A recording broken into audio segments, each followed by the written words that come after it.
j'ai une question sur l'essuyage de l'urine et des selles. Peut-on essuyer qu'avec du papier à vie, sans jamais se laver avec de l'eau? La prière est-elle valide comme cela, ou laver avec de l'eau fait partie des ablutions? Car beaucoup de gynécologues nous disent que c'est mal, car on a beaucoup de problèmes à cause du lavage quotidien à l'eau. Alors, là, cher, donc elle a rajouté, j'ai oublié deux choses. Est-ce que ça rentre dans le hadith de celui qui ne se protège pas de l'urine et qui sera châtié, et si pour le tayammum, c'est possible de se nettoyer qu'avec le papier?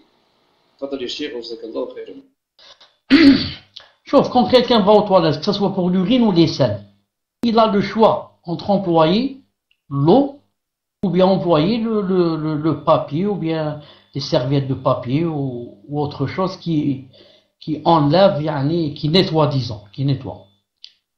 Et c'est valide même si on le fait toute sa vie. Là, la prière est valide. Les ablutions sont valides, la prière est valide. Mais il y a des conditions, bien sûr, il faut que ça soit au moins 3 fois. Au moins 3 fois.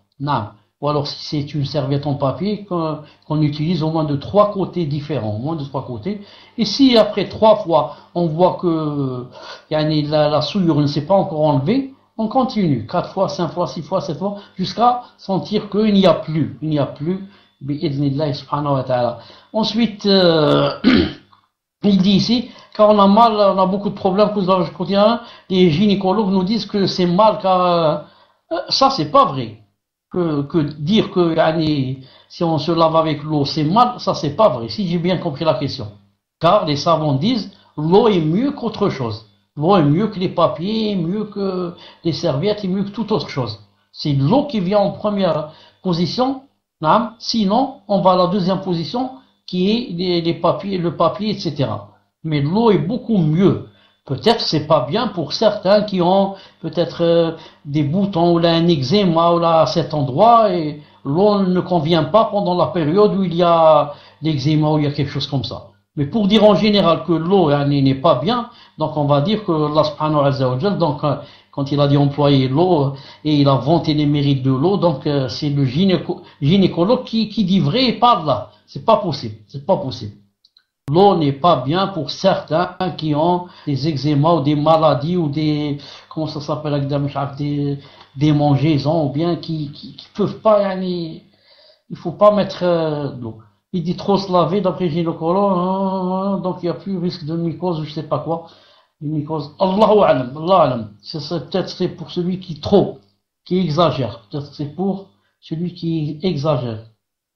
Et il faut parler, quand on parle avec un gynéco, ou là la gynéco, il faut parler avec une femme ou le même système membre, qui est musulman et qui connaît bien le din.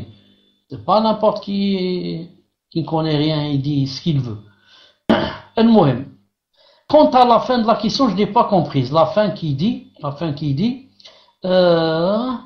et si pour le tayammum, c'est possible de se nettoyer qu'avec le papier.